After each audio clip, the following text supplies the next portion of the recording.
So I'm excited to share with you our guest today, who's going to talk to us about a lot of different legal matters, but also focus on National Adoption Month and give you your choices. And I'm excited to say that this fabulous attorney that's here with us today is also expecting a baby of her own, which is exciting. So you can appreciate being a mom. Yes. That's awesome. Tell everybody who you are and just a little bit about what you do. Give your, I guess, 60-second infomercial right now. Thank you.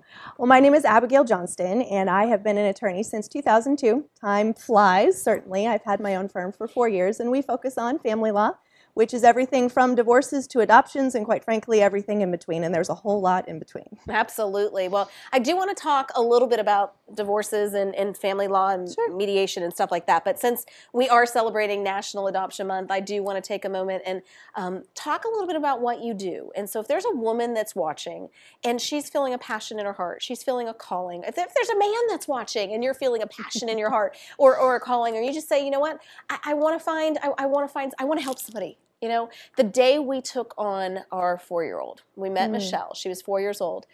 I knew at that distinct moment it was no longer about what I wanted. It was about saving that child. And it didn't matter if we were going to watch her for a month or 6 months or the rest of her life. It was my duty to protect this child that was in a group home surrounded by teenagers, and she was 3.5, you know, almost 4. So it no longer became about me. So I think that sometimes we don't know what to expect. Sure. We don't know what we want. Who are some of the people that come to you, and why would they want, if they're watching, why would they want to talk to you? Well, there are 3 different general areas of adoption. Certainly from foster care, as you've been talking about, children who have been removed from their caregivers for abuse, neglect, or abandonment. Their parents' or caregivers' rights are terminated, and then they're made available for adoption. That is honestly the cheapest option, quite frankly, because you don't pay anything, and then you actually get paid to keep those children and to accept them into your home. There is private adoption. That's usually younger children through an agency or privately through an attorney. And then, of course, there's international adoption. And there are quite a few countries that have a lot of orphans available for adoption right now. A lot of people are adopting children from Africa. So there's a lot of children that are unfortunately in need there. Bradgelina probably brought a lot of exposure to that. There's a lot of celebrities that do that. And it's wonderful that there are people who really do have that money to bring awareness to children who are in other countries that need adoption. But we've got several hundred children right here in Central Florida available for adoption right now. I know. I was on the governor's board for child advocacy and the faith-based issue. Like, they wanted faith-based congregations to adopt a child and to say, hey, how can we find this child a home? And at the time I was on the governor's board with Governor Chris, which is kind of funny because yesterday was election day. Go Rick Scott, sorry. When I was on that board and when I was serving, there were over 800 children in the state of Florida that were looking for families they can call their own, forever families. And I know, with my husband being a photographer, I can tell you that I remember our children coming in here, and I remember distinctively my daughter looking at a family portrait, and then she looked at it and said, I'm not in that, why? Wow. And the day we took a picture and put her in it, it was like life-changing. She finally felt like she was a part of something, you know, which is important. So, you know, when you're talking about the different types of adoptions, and I know, like you said, with the foster care, it is the least expensive option. They actually pay you. A lot of people don't realize this. We still actually get money on a monthly basis that covers the cost of our children. They can go to any Florida State college currently for free. You know, their tuition is waived, which is a big bonus. I am brainwashing my children to like every Florida State school. It doesn't matter which one, just pick one of those. But they have expanded that to art schools. They can go to, now they can go get their pilot's license. They've expanded that recently to give kids more options other than just 4-year universities, just so you know. That's good to know. Good. I feel relieved. But one of the things that is, I think, important for everybody to realize is, even if you go internationally, if there are children here in the United States, my husband and I spent $9,000 going through a private agency looking to adopt internationally, because that's all I knew at the time. And we were waiting. We were on the wait list. By the time they did finally call us, it was for a 2-year-old. And we had already had Michelle, who was 4, so I said, you know, no, thank you. I appreciate it. But when they contact you, what are some of the steps that they have to take, and why would they contact you if they're interested in considering any option for adoption? Sure.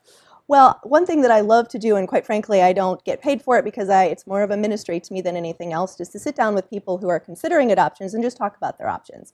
Because I think there's a lot of misconceptions, just like you were saying, a lot of things out there that people say or people Google and that sort of thing, and it's just not reality. So that's one thing that I like to do, is sit down and just talk to people about their options. But one of the first things that people have to do is complete a home study, which is basically what it is. It's a study of your family, a study of your home, that then demonstrates to an adoption agency or to the state that you're suitable to be a parent. Right. They look at your income, they look at your expenses, they look at your home, they make sure it's a safe environment, they make sure that it's a good situation for a child to be born and raised in. Absolutely. And I think it's important that, though most people, I imagine, want a baby, the day I picked up my son, who was only 2 days old, was one of the best days of my life. Makes a big difference. Yes. Absolutely, absolutely. And it just a blessing from my heart.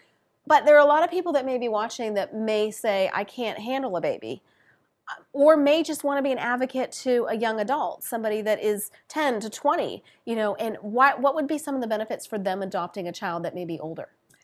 One of the things that older kids will say, that even up until 17 and a half, they still want to get adopted because they want somewhere to go for Christmas. They want somewhere to go for Thanksgiving. They want somewhere to belong outside of just, a roof over their heads, those kinds of things. Because the state can provide that. The state can provide a roof over their heads and send them to school and those kinds of things. But actually having a family and having that sense of belonging is so much more important. And whether you're going to be a mentor for a child and just stay in a particular child's life for a certain season, or actually adopt that child, can make a difference, a huge difference for that particular child. A huge difference. I talked to somebody the other day, and it was a young adult who aged out of foster care, didn't have a family that she can lean on, a responsible person that can help her. And the story was that she was upset. She was hungry. She was starving. Nobody taught her how to cook. Like, they provide a roof over your head. They can provide you with meals every day. But there are certain life skills that people aren't taught, that these young adults aren't taught. And she had purchased, a lot of us make bad financial decisions, especially when you're 17, 18, 19, 20. Sure. And she had went out and she had purchased a bunch of food. And one of the things that she knew how to do was boil pasta. So she purchased pasta, she purchased spaghetti sauce, and she went to make it, but she didn't know the spaghetti sauce needed to be refrigerated. So it went moldy. No. So she called her caseworker and she said, I'm starving. I don't have anything to eat. Wow. I don't know what to do. And the caseworker had to take her out and teach her how to grocery shop, how to budget, buy her a microwave, teach her how to use it, because those are things that these children, these young adults aren't taught. Sure. But I completely agree. Not having somewhere to go. Thanksgiving is upon us. Not having somewhere to go on Thanksgiving Day. Could you imagine? Not having somewhere to go to wash your laundry. Sure. Do you know what I mean? When you're in school, it doesn't matter if you can go to any Florida State school for free or any college in the country. If you don't know those life skills to help get you through it, which is really important. And the system does a relatively good job of teaching those independent living skills. And my parents did a great job when I was a kid doing those things, and I still would call home and try to figure out how to do those things. So learning where to go to get a driver's license, learning how to shop for an apartment, how do you even go about finding a place to live, those are also important things. And I serve as a guardian ad litem to quite a few children in Orange County, and those are the things as a guardian ad litem that I often will do for the kids that I will then stay in touch with far into. I've got a child not such a child anymore, 27, but Wow. was her guardian ad litem a long time ago. Well, and that's how you break the cycle of victimization. And that's Absolutely. what the WOAMTEC Foundation is all about, is really looking at any child that's anywhere in the country that is looking for somebody that needs somebody to love them, that needs to feel belong, that needs to have that family unit and that core unit. It's important for us to embrace them with the belief that they can have the courage to dream. They can break the cycle of victimization. They can make tomorrow a new day. Absolutely. And it's important for all of us to know, when we got our daughter, she was 6 months old, and we went to our favorite Japanese restaurant, who's actually Chinese, which is kind of unique. But anyways, when I said, we're adopting, this is our daughter and we're going to adopt her, he looked at me and he said, you're going to adopt a daughter. And he had this puzzled look on his face, like, why would you want a girl? But it's because of the Chinese culture. And there are a lot of Chinese orphans that there are little baby girls that are absolutely beautiful that need homes, that need someone to care for them. And it can cost more. It can. But all children cost money. You know That's what I mean? very It true. doesn't matter if you're pregnant and you're Right. birthing them. That's All true. children cost money. And if there's a will, there's a way. That's true. Which is really important. And I have friends, close friends, that have adopted from China and from elsewhere, and those children are just as if they had been biologically theirs as well. So absolutely. Every child needs a loving and forever home, and I firmly believe that. Absolutely. Well, one of the things that I wanted to talk about as far as the legal process is concerned, I know that if you adopt a child from the foster care system takes care of a lot of the legal fees, and you donate a lot of your time, and I applaud you for that, especially being a guardian ad litem. That's awesome. But if you adopt a child from a private adoption or from overseas, there are some extra steps that need to be taken, but there's also some extra precautions that are taken. Absolutely. So what does somebody have to consider in that circumstance? Well, certainly the biggest thing is selecting an agency or an organization to work with who has all of the proper accreditations. And there's actually some new accreditations that have come into play recently, and that has weeded out actually quite a few of the adoption agencies that were maybe not doing everything that they should have. So that's one of the things that I work very closely with families in, is selecting an agency that really works for them, looking at all of the fine print in some of those contracts that you have to sign in terms of what are you actually getting when you're working with a particular agency.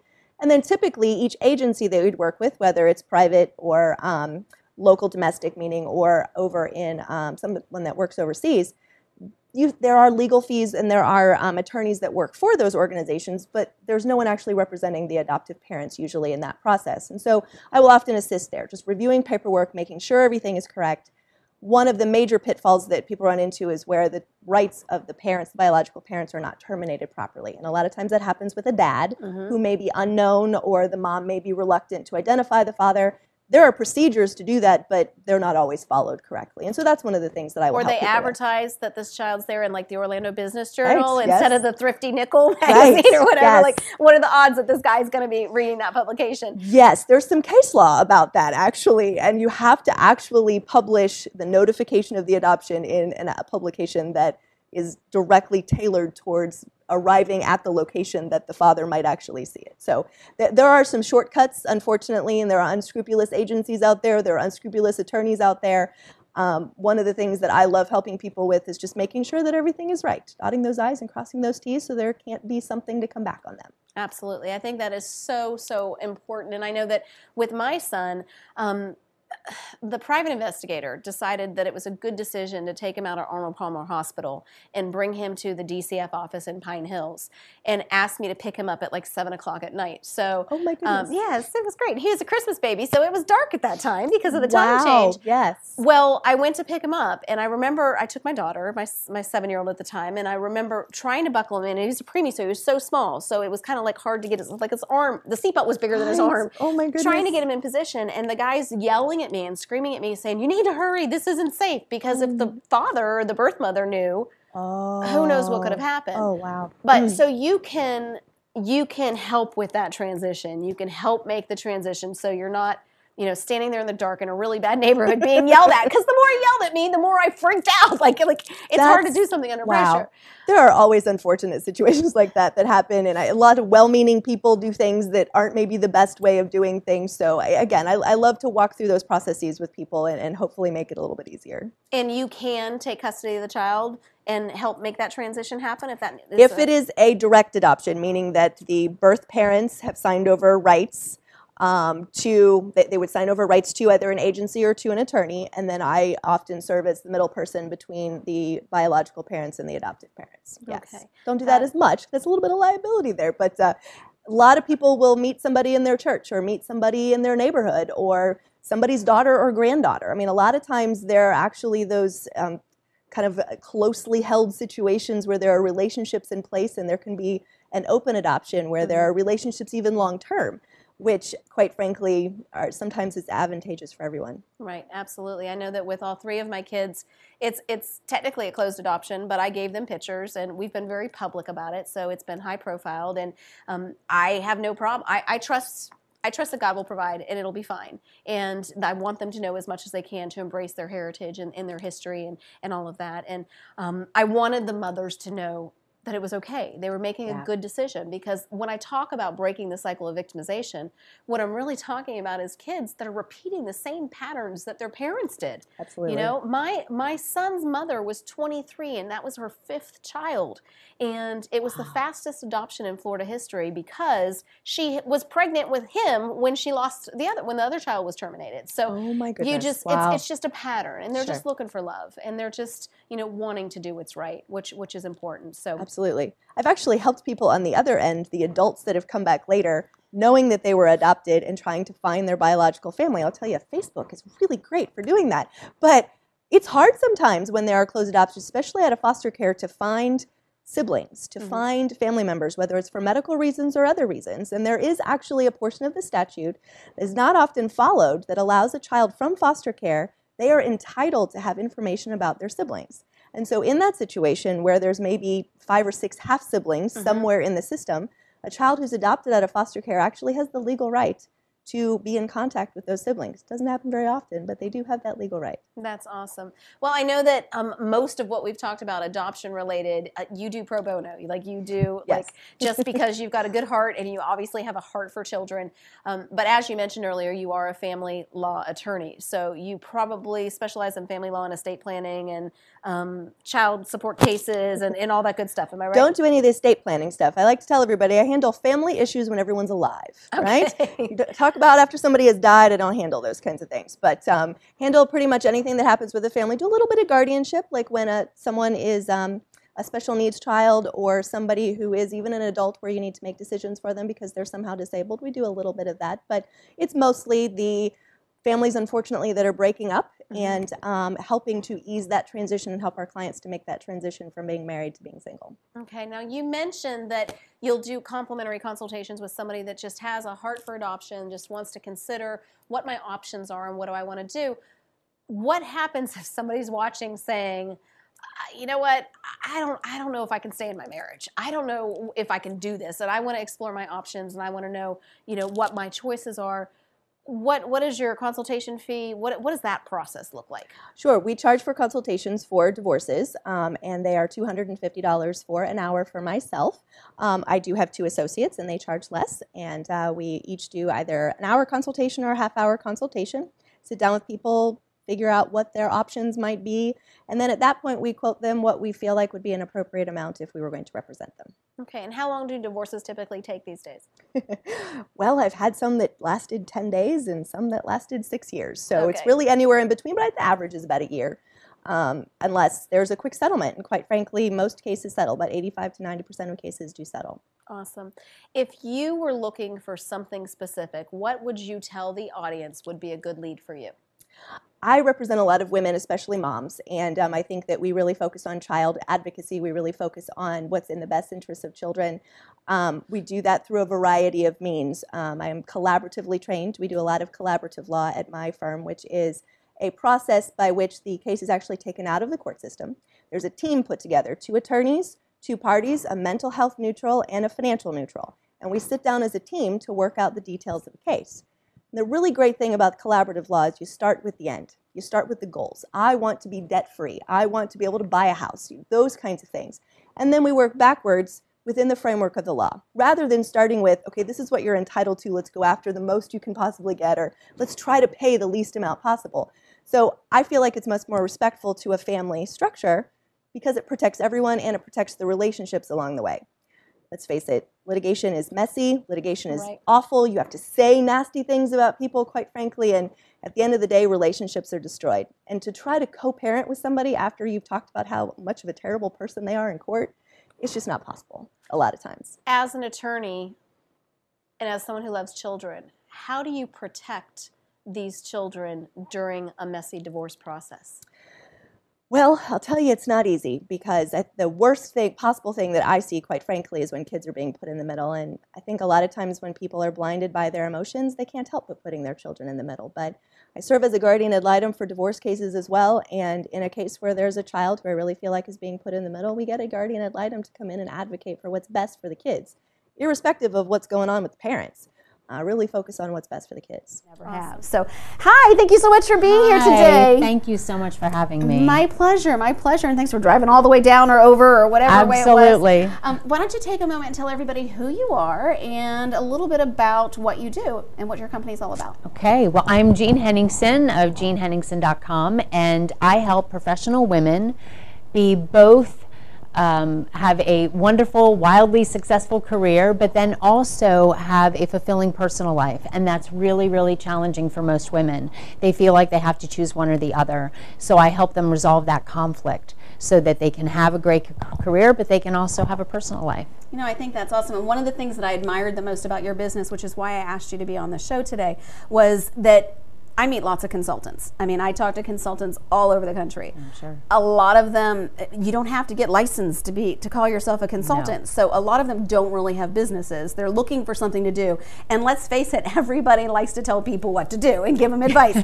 But what I admired about you is you really knew what you were doing. You have a talent, you have a skill, and you're bridging the gap in people's lives consistently. And that's awesome. So talk a little bit about, well, I know you have a free webinar tomorrow, which is exciting. Tell everybody a little bit about that webinar. Yes, so the webinar is 7 steps to creating a wildly successful career and a fulfilling personal life.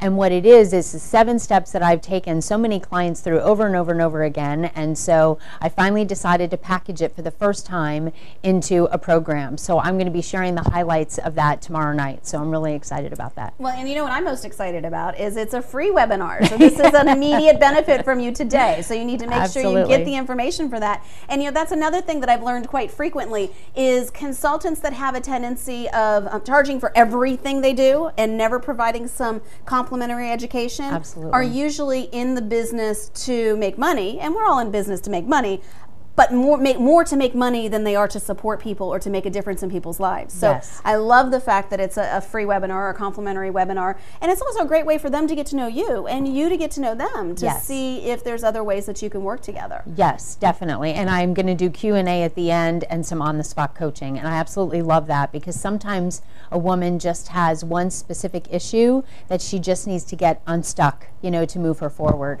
So tell me a little bit about this seminar, this webinar, and what are some of the things, you said to get wildly successful, and that's awesome, we all want that, but what are some of the takeaways that somebody may be able to take away if they tune in and listen tomorrow? Yes, absolutely. The one thing that I really learned through my clients are great teachers for me, is that creating a vision or a dream about what it is that they want, and even if they create a vision board and they put it up in their office and they look at it every day, if they have chaos, clutter, toxic people, just conflict in their lives, it's not going to go very far.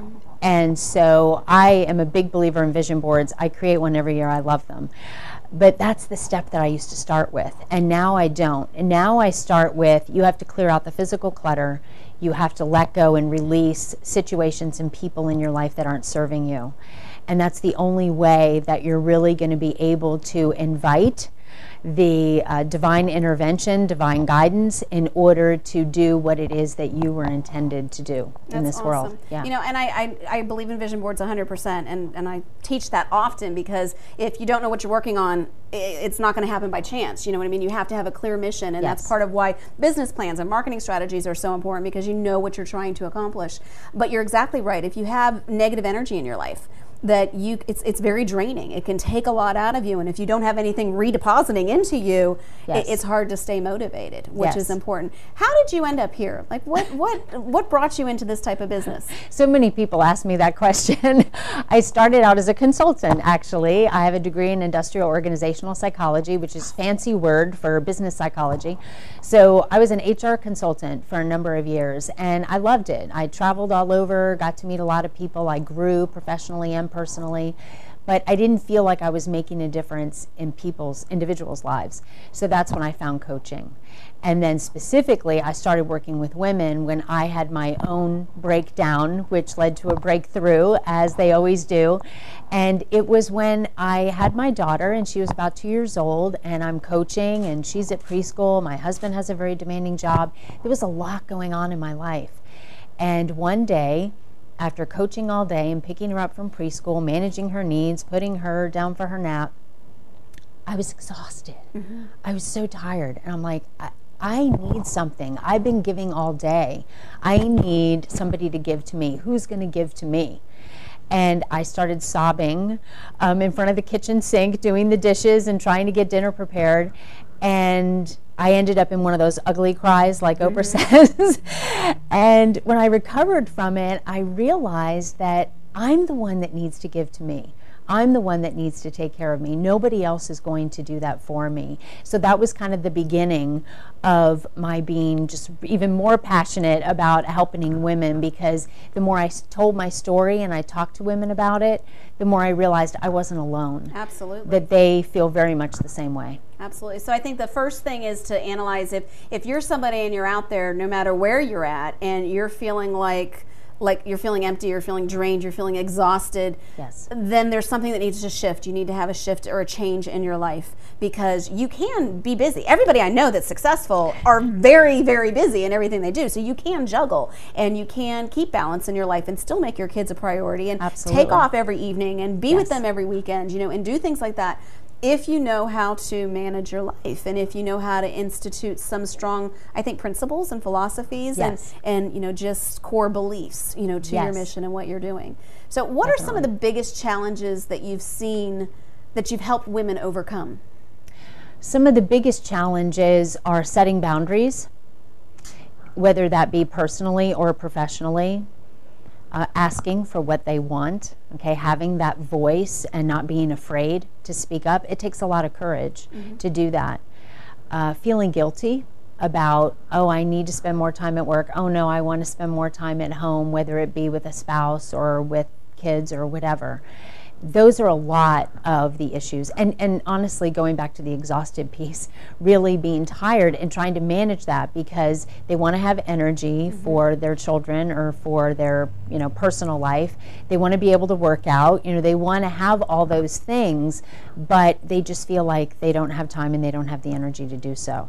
Add in hormones and a midlife crisis, and we're all messed up. We don't have a shot. Okay, so you're doing this webinar. How do they get onto this webinar, or how do they participate if they want to participate? They need to go to charmedlifebydesign.com, and there you will see all of the information about the webinar, everything that I'm going to cover, and you just click yes please down at the bottom and give me your first name and email address, and you'll be registered. That's awesome. And if they are interested, if they recognize the fact that I need someone to help me get unstuck, I need someone to kind of talk, I need to talk to somebody Yes. about how I'm feeling. Absolutely. What are some of the services that you provide beyond doing this one webinar? Yes. Well, through the webinar, if you come to the webinar, I am launching this 7-step program, which I just packaged, which I'm really excited about. So I'm going to have a 7-step, 7-week program related to the webinar. So that is an opportunity to work with me. If you want to have one-on-one time with me just to help get unstuck, then you can go to getacquaintedwithjeanne.com. My name has kind of a funky spelling. It's Jeanne, and I will be happy to spend 30 minutes with you and try to get you moving in the right direction. That's awesome. That is terrific. Well, I think we all sometimes need somebody else to just help guide us, to help us take our blinders off, to help us see things that we might not be seeing, because we are emotionally involved. And WOAMTEC was started purely out of the guilt that I was feeling about not being the mother that I thought I needed to be when I finally was blessed with children and we adopted our kids. And I remember feeling a tremendous amount of guilt and a tremendous amount of pressure and Yes. needing to find a support system. So that's what your WOAMTEC sisters are here for you to do, is to be your support system and to help you reach your goals and to help you be the things that we know that you are perfectly capable of becoming. Do you have any other advice that you think is important to share with somebody who may be watching, a woman that may be busy or stressed or frazzled, based upon what you've personally experienced or what you've worked with other women who experience? Do you have any other advice or suggestions that you might have for them? Yes, well, I have a lot. Okay. But one that I hear myself saying over and over again is looking within. Because so often we believe that our problems are outside of us, and that if we just change our situation or we get rid of people in our life, then that is end all be all, then my problem is solved. And even though that is part of my process, like I mentioned, that I have them clear the clutter and remove toxic people, there's still something going on within you that was attracting that to you in the first place. And it's much more beneficial to your ultimate long-term success if you resolve that within you, whatever it is. Because you could leave a job because you can't stand your boss, and then you end up working for another company and you feel like you have the same boss all over again. Right, absolutely. Or leave your husband and then end up with another one and have the same problem. Same problems, yes, definitely. Which is important. I think that's awesome, and that's part of the reason why we also have a hypnotherapist that's on the show today that is going to talk to us a little bit about that too, about all the learned behaviors or patterns that we've picked up over the years that help make us who we are. And so it's important, like you said, to look at yourself first before you decide to make any drastic changes in your life, to look at who you are, look at what's going on, look at what you think affects you. And I think it's important to start with a coach, somebody else that is, you're educated, you're trained, you've worked with people, and I think it's important that we do lean on others for helping us see our flaws or our imperfections or our emotions when we're so emotional we can't see it ourselves, which is critical. Yes, So, the outside perspective is critical. Yeah, what you just said. Because so often people say to me, why hire a coach when I have a best friend? It's not the same. It's not the same, especially when your best friend is not going to probably be objective because, again, there's emotions that are involved that's there. So you came all the way from Ocala, which is awesome. And Lita, we love her. Shout out to Lita. Thank you so very much for being an awesome director. What has your WOAMTEC experience been like so far? It's been wonderful. I've met some really wonderful women. I was just talking to a woman the other day who's a WOAMTEC member, and we were sharing all the friends that we've made. So on top of business connections, it's a great way to get connected to other women and have that support. And we all struggle with different issues with our businesses, and we're not unique. We all share a lot of the same issues. So it's really nice to have that common thread, that camaraderie with each other. And you, as I mentioned at the beginning, we've done a business assessment together. That's one of the bigger benefits of being a WOAMTEC member, and I struggle to get people to sign up to do the business assessment. I don't understand that. As a coach yourself, and you took the time to do it, and it's funny because coaches and consultants usually do reach out and do it. I think they want to see what we're doing and stuff like that. Why would you recommend that somebody might want to take advantage and do one of their assessments? Well, it's just silly not to take advantage of it, because Kathleen spends a whole hour with you on the phone, and she asked some really great questions. And honestly, when I first filled out the questionnaire, I was a little hesitant because I thought, who's going to see this? Because she asked some really personal questions. So it's totally confidential if that's your hesitancy. And then when I was on the phone with her, again, all the questions that you asked me really got me to think more deeply about my business and what it is that I want from my business. And then you had some great ideas for how I can market and how I can get my message out there and reach the women that I'm intended to serve. And those are pieces that, I'm really good at what I do, but marketing is not my forte. That's not what I went to school for. So to get your perspective, outside perspective on my business, really not having known me at all, it was just really incredible. And then you get a report, which was like amazing. I'm like, you're kidding, because I'm taking notes the whole time. And then finally at some point you said, don't take notes, I'm going to send you a report. I'm like, what? So yeah, and you get an amazing report at the end with everything listed in there that you need to know. So awesome. Yes, well, thank absolutely. you. I respect that coming from you, because I respect your business and what you do. And I didn't pay her to say that, just so you know. I had no idea what she was going to say at that response, but I appreciate that. And I want to get to know you. I can't help you if I don't get to know you. I don't know what to fix if I don't get to know you. So, I think, like you said, my business, my master's is in business, my minor's in marketing. So that is what I went to school for. Yes. And, I can work with people that have a forte, have a talent, and it doesn't matter if it's photography or if it's coaching and consulting or if it's being a doctor. You don't study the types of courses that I studied and taught for many years. Yes. So it's something amazing. when you teach, you memorize textbooks. It definitely helps. Everybody should be a teacher, I think, or a coach, or consult, because you're saying the same things over and over again. So, right. I would now like to introduce an amazing person, our first guest of the day. I'm excited to say not only a WOAMTEC member, a WOAMTEC ambassador of our Altamont Springs chapter, and just an all-around great guy that's done many events for us, and I'm sure he's going to continue to do many events in the future with us as well. So can you please welcome to the set Brian Horan. Thank you so much. Thank you so much for being here today. Thank you so much. I appreciate being here. My pleasure, my pleasure. Why don't you look at everybody and tell everybody who you are, and give them your 60 seconds. What do you do? Yeah, absolutely. So my name is Brian, like we talked about. I do own Standing Ovation Entertainment. It is an entertainment company. We do DJing, we have photo booths, lighting. We also do a little bit of decor with some drapery and stuff like that. We really just kind of bring the fun to all of these different events that we do. Weddings, birthday, corporate events, anything really big to really, really small. I think that that's really important, because as we continue to talk, I think it's important for everybody that's watching to keep in mind that, whether you're planning a wedding event, whether you're planning a corporate or a holiday Christmas party or a bat mitzvah, it doesn't matter what it is that you're planning. Right. It's really important that first, if you're going to do something, you do it where people have a takeaway. They leave with a memory. You do it with a purpose. You do it with passion. And I also think that it's important to keep in mind that that you need to do it right. You can stress out so much more, doing it the wrong way than the right way. Absolutely. So, before we get into all the little details, I do want to mention you called yourself an entertainment company. What is the difference between an entertainment company and a DJ? That's a great question. So an entertainment company really kind of consists of multiple aspects. So if it's just a DJ, it's going to be probably just a single person, and the only thing they're really going to provide is just a DJ service. So they're going to come out to your party, and they may just provide music for you. With an entertainment company like we provide the multiple services like we went over, and we have multiple staff on our crew as well. So say if somebody, one of our DJs got sick, we would be able to have somebody, at that event at the scheduled time on time.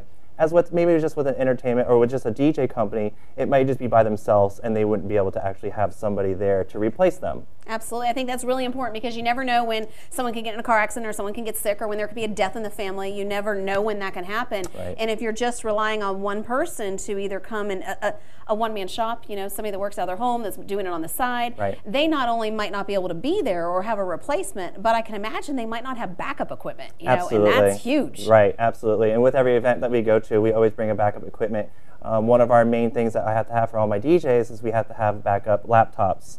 So if one of our laptops goes down, we have another laptop to go off of. Okay, I never would have thought of that. I think that's brilliant. And with technology today, I would imagine that you do use laptops. I mean, you couldn't do an event without that, which is huge. Now, you mentioned some of the things that make events unique and make events special. And I think that a lot of times, especially with technology the way it is right now, a lot of times people are so focused on, how can I save money? Or why can't I just plug my iPod up to a speaker?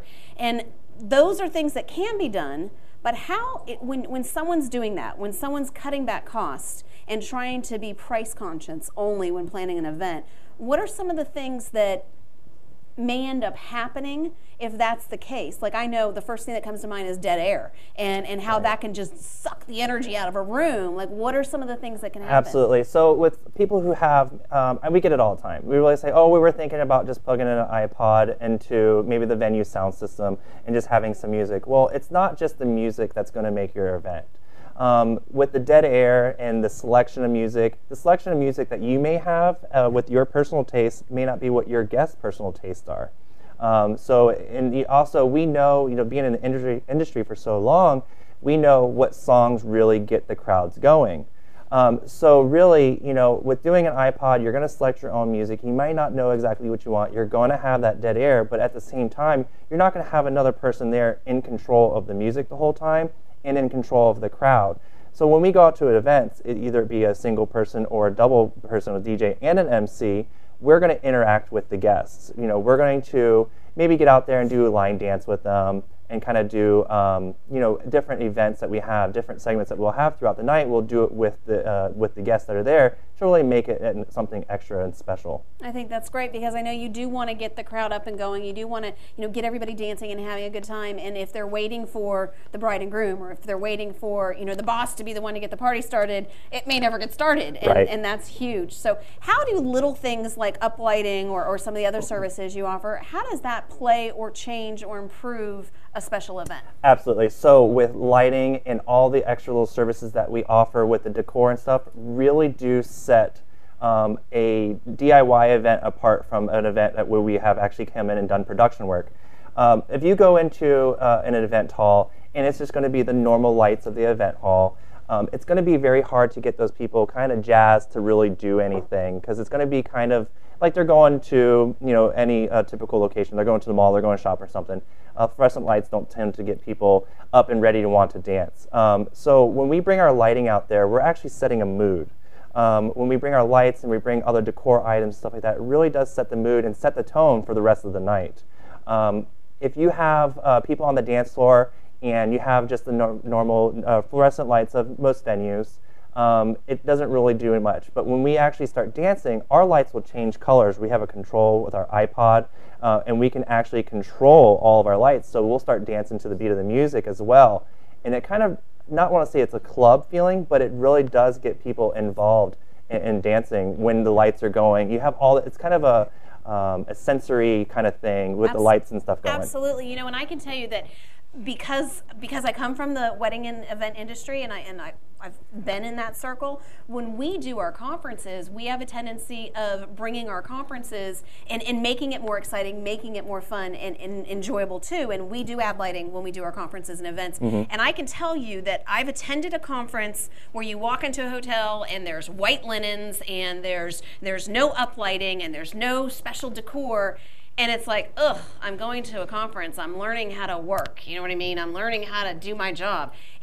Your energy feels different. Absolutely. But if you walk into a conference, and I've had people say this, if you walk into a conference and there's uplighting and there's special decor and there's loud music and everything's happening, the energy level goes up. Mm-hmm. And people feel better about that experience that they've experienced. I actually had somebody go to one of our events and they walked into the wrong boardroom or the conference room. And when they walked into the conference room, it was kind of funny, or ironically, it was a conference for a bunch of attorneys. And when they walked into the conference room, they were like, oh, she didn't decorate today.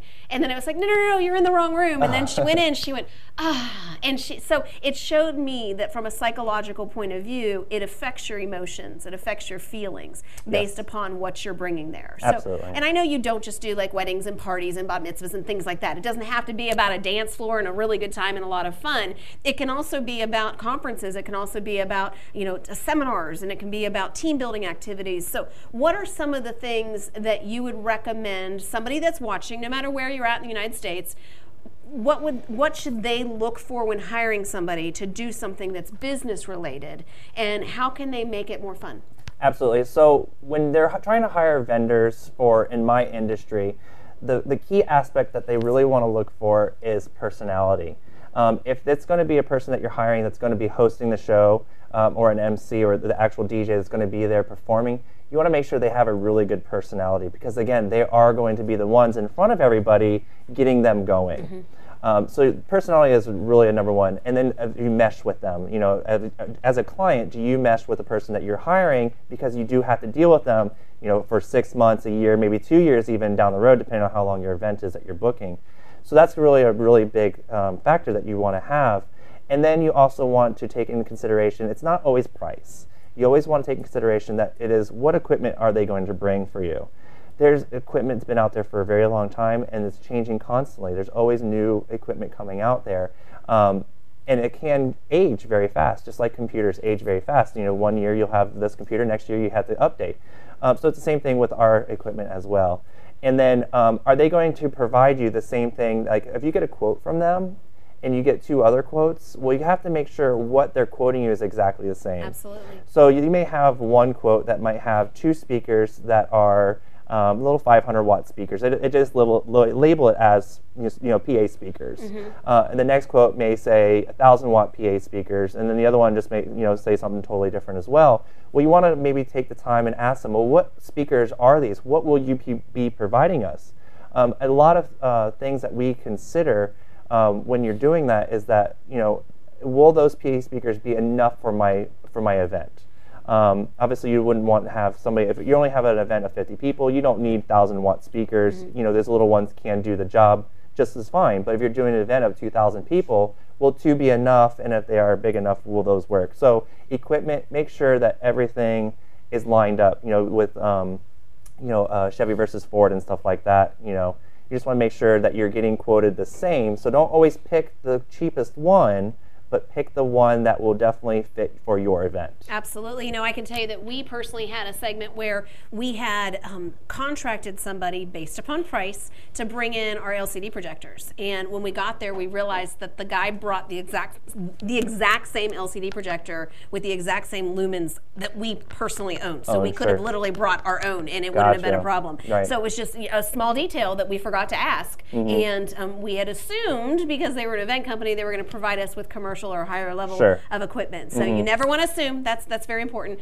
And I agree with the speakers too, because we've had events where we've done conferences where the event, the speakers couldn't fill the room. They weren't, the people in the back of the room were having a challenge hearing because they weren't powerful enough. Right. So that's important. Now, what are some of the faux pas that you want to encourage people not to make when planning special events? Besides, what they're looking for and who they're hiring, have you ever seen an entertainer disaster that you would like to encourage people to avoid? Yeah, we hear stories all the time.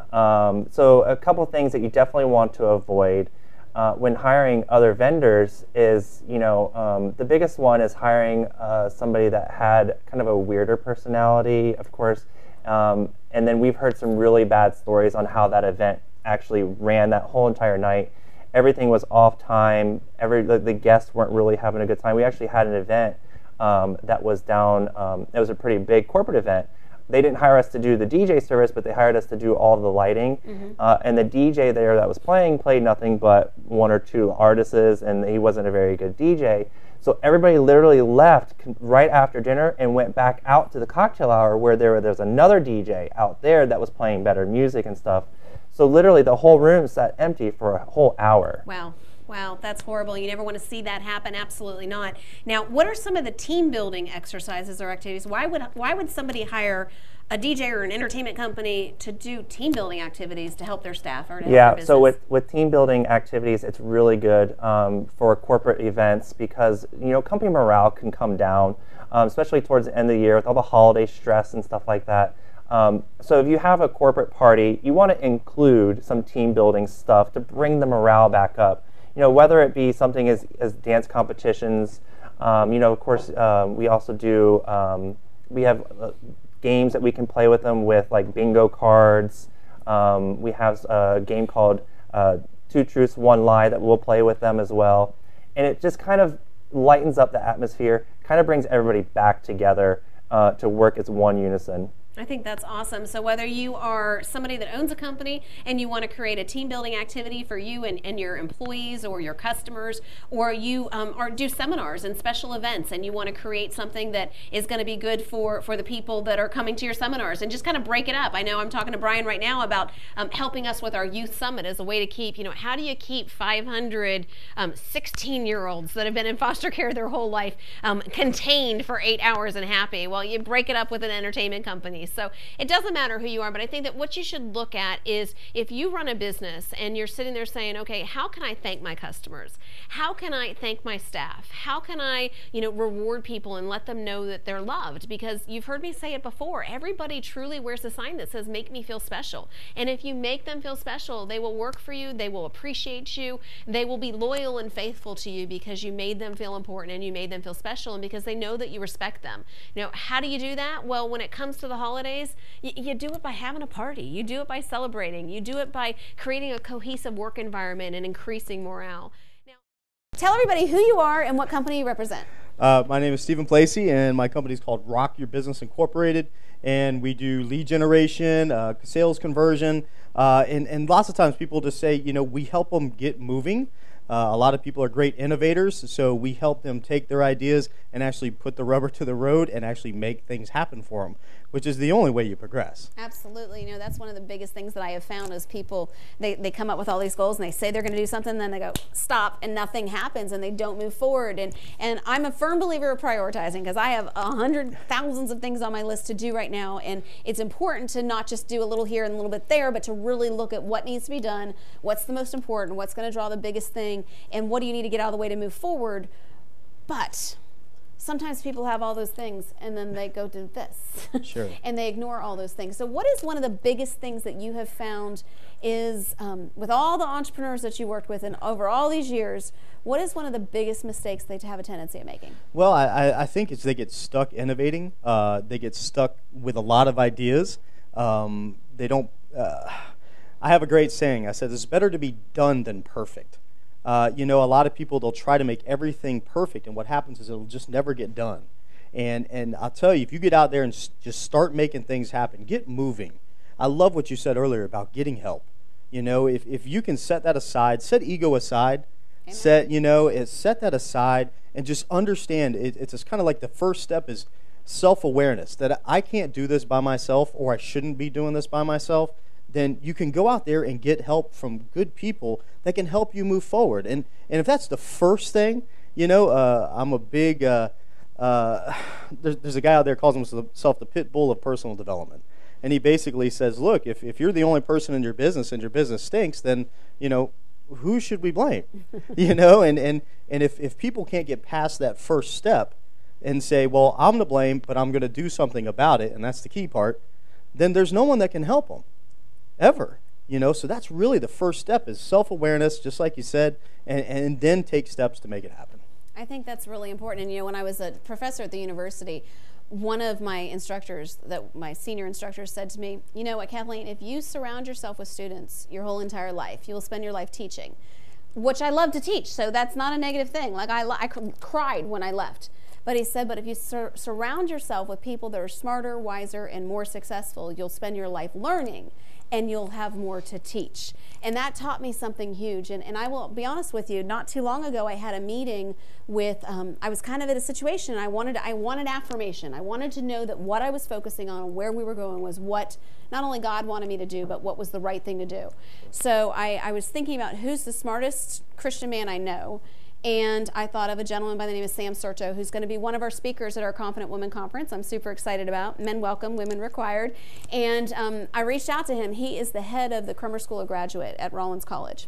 He's the head professor, the director of that program, the MBA level program, and he's also an elder at our church. And I thought, okay, can't go wrong there. Like, Rollins is a really good college, and he's the head of the MBA program. And so I brought my profit and loss statement. I brought our business strategy. I brought my concerns. We talked about it.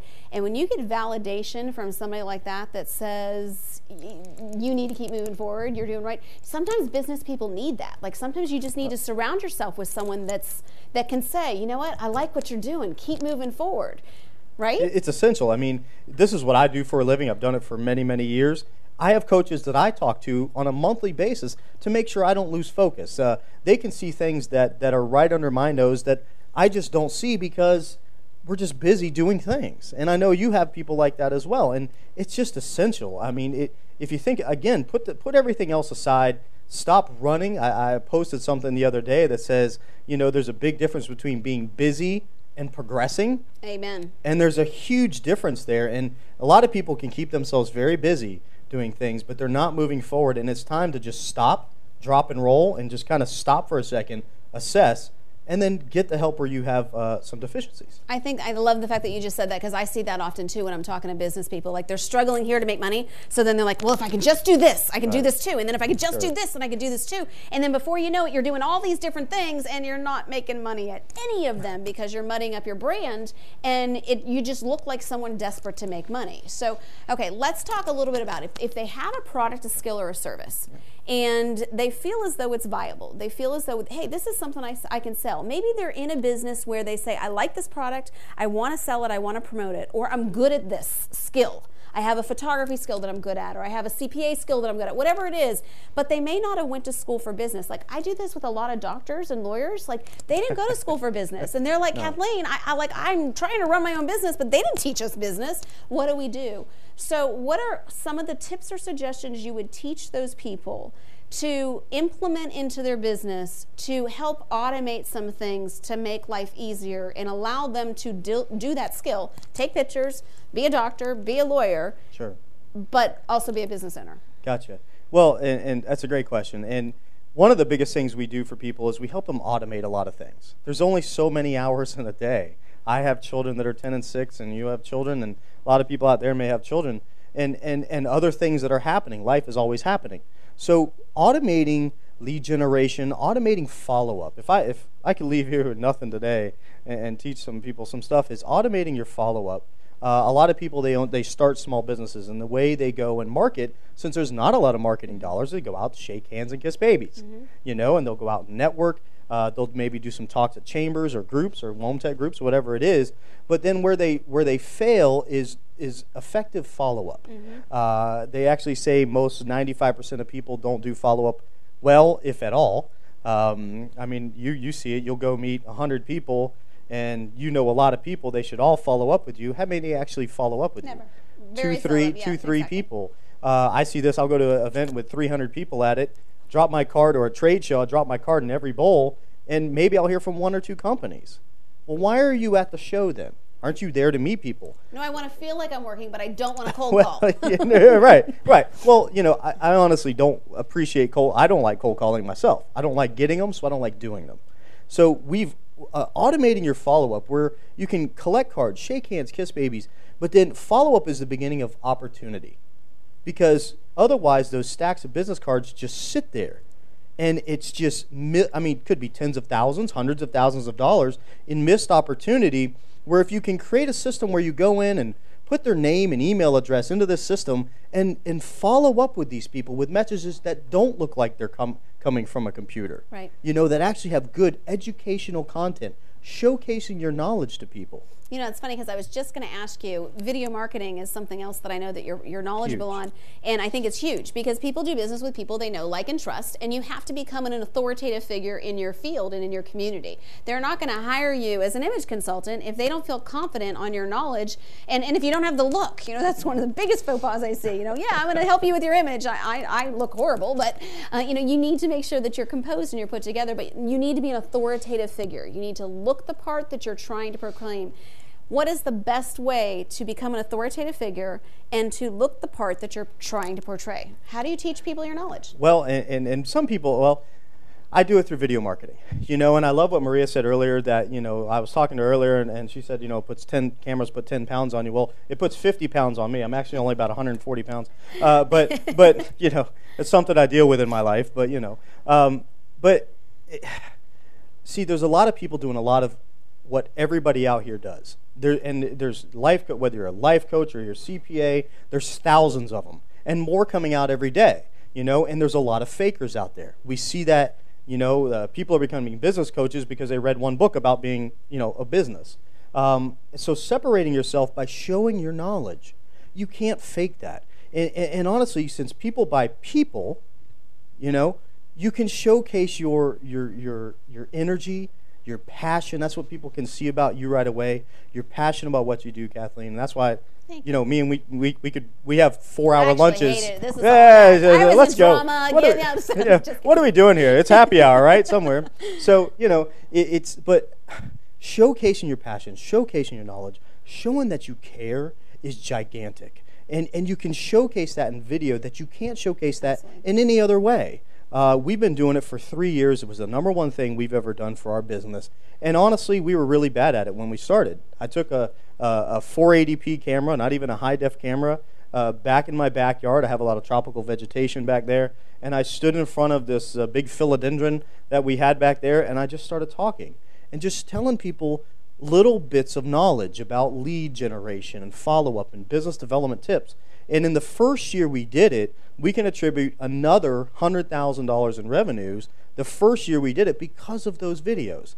because we were showing people what they do. I would get people emailing and calling us just saying, you know what, I saw your video. I love that you're wearing jeans. I love that you're in front of the plants. Not even what I said, but just I liked you. I liked your energy, and bang. And they would call me up. I love what you said. Imagine this as a first call, Kathleen. I love what you said. I know what you do. I just need to figure out how much it's going to cost for you to do it for me. See, that's awesome. The first call. That's so much better than, what is it that you do and how much does it cost? It's different. It's like you're already sold. You already got past that, selling yourself versus selling price. And that's the biggest mistake that people make. I think that, I love that you said that, and I think that getting beyond that is important, getting beyond what everybody else is doing. And so I want to just take a moment and talk about this, because yes, it does make you more approachable when you're outside with flowers in the background, you're wearing jeans, and you look like an approachable person, because you don't want to intimidate people. You don't want to look like somebody that they can't relate to.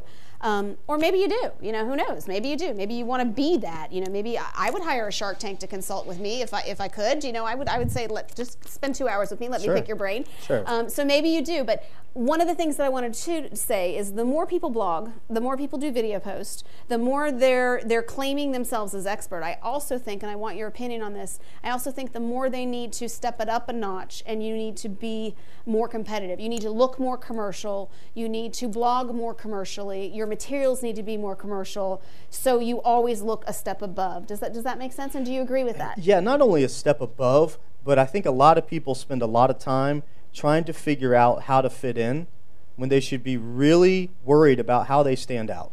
That's awesome. Awesome. And that's something that's I wish I would have made that up. I wish that was my saying. I think that's something I've heard recently, and I love that, because it's so true. There's a lot of people doing this mainstream thing. If my company's Rock Your Business. Me coming with a 3-piece suit, when I do my videos, this is what I wear. This is what I taught to people. Yes, I wear pants and I wear things, and Maria's going to give me some tips, I'm sure, about doing those things as well. But people can expect that. It's my brand. It's me, and that's the things we teach people. Be your brand. Show people who you are and what you do. If I started doing my videos in a 3-piece suit, and stuff, people would probably be like, well, he got hit in the head with his surfboard again, and what's happened to Steve, So people like that, and showcase yourself. Again, people by people. Okay, let me ask you another question. Yeah.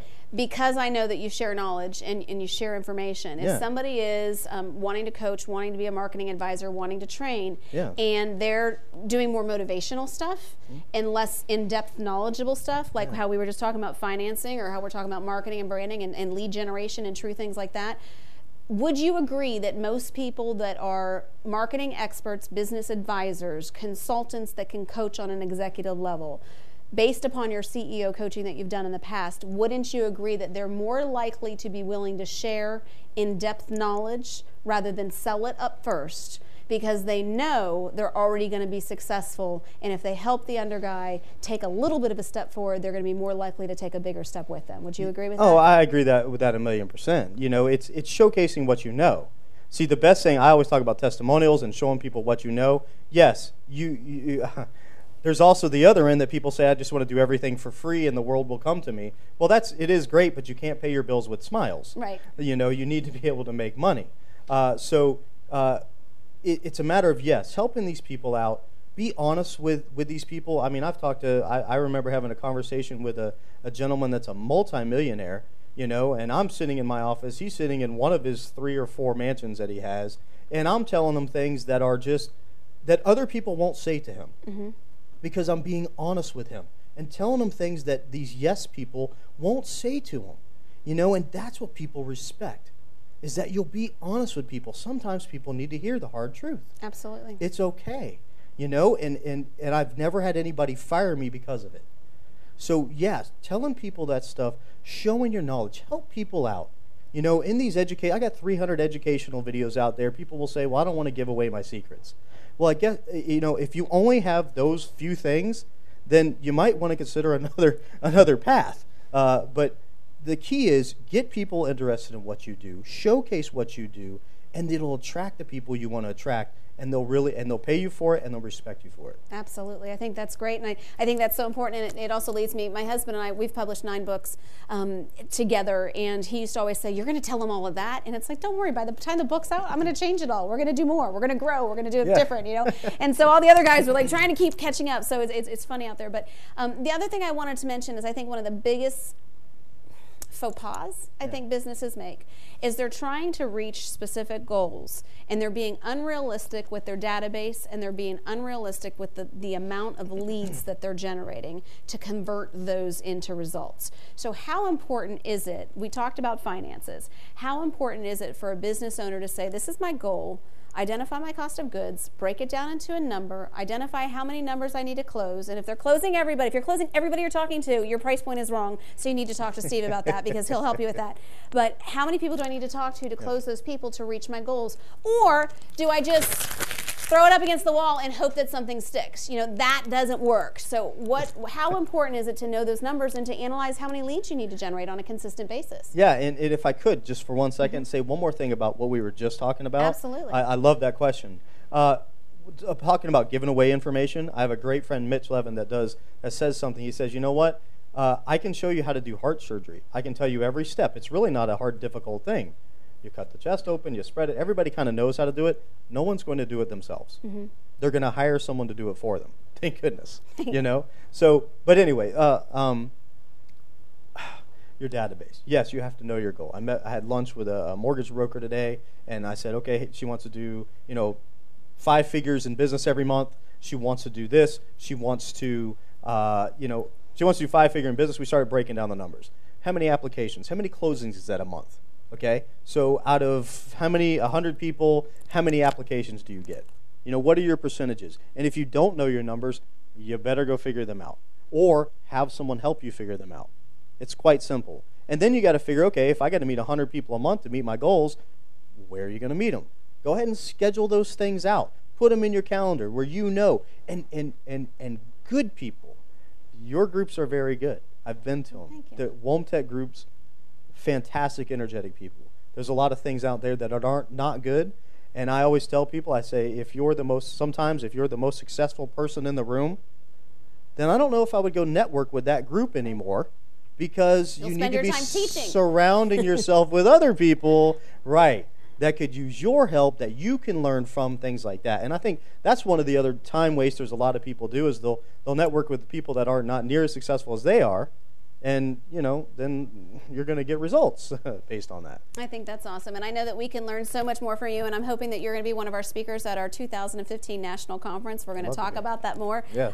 You are giving away something today. You're giving away 15-minute brainstorming sessions and videos on your website. So what do they have to do to get those things? Yeah, they can go to our website. Very simple. You can go see some of the videos we have on our website. If you go to rockyourbusinessnow.com, you can check out all the videos there, see some of the things that we do, some of the crazy videos. There's some great funny ones on there and a lot of great education. Then we said, you know what? We want to just open it up. See, I love doing mastermind sessions and brainstorming sessions. So we said anybody that wants to do a 15-minute brainstorming session will get on the phone, email me, and they'll post the email on there, steve@rybnow.com. You email me. RYB as in Rock Your Business. rockyourbusinessnow.com, that's right. And we'll set up some 15-minute calls. And just brainstorming. And you'll leave that call with ideas, and solutions and things you can start implementing right now, and lots of times they'll turn into more than 15 minutes, but, we'll go from there. And I'd love to do that with anybody out there that wants to do it. I'd love to see if I can help you out. That is awesome, and that's so very sincere, and that just goes back to what I said, that somebody that is really authentic and wanting to help you and help you reach your goals and really be there to coach you through success and help you implement the things in your business that is going to be willing to help you for 15 minutes, because you've probably been there yourself. You've probably been at a point in your life, whether it be 10 years ago, 20 years, or 30 years, or whatever, that you needed somebody else's advice. I know I have some great mentors and some great people that have helped me through. So I had other things that I needed to end this segment with, but I kind of got dramatic and threw the piece of paper across the room. So I don't remember what those are. That's okay. I'm gonna do a little Jimmy Fallon here today. You don't have to throw that back at me. His program is called Rock Your Business. So I'm gonna make you take us out here today. All right. And I've been sitting here singing, I wanna I want to rock all day long, or like, I don't know, like you've Wanna got rock to and take roll us all out. night. Okay, you Come got on. to take us out with something. So give us something, how you're going to rock your business. You got to take us out with something. You know, you have to realize that there's people out there working from their homes making millions of dollars. There's kids. I read about a kid, 26 years old, sold his business for $4 million over in Brevard County here in Florida. He started working out of his home, never had an office, never had a staff, created something. There's millions of people out there making billions of dollars. What they did that you might not be doing is they went for it. They took steps. They got help. They executed. Execution's the only thing that makes you money. And at some point, they stopped innovating and they took that step. And they went and executed and took steps to go forward and found the help they needed. And that's, you know, there's very small things that make businesses go from good to great. Very small things. But the first step can never happen until you go out there and execute. Make 2014, make 2015 your year. You can. It's right there if you take those steps and do it. That is awesome. Thank you so much, Thank you. Jimmy, for Thanks being for here having me. today.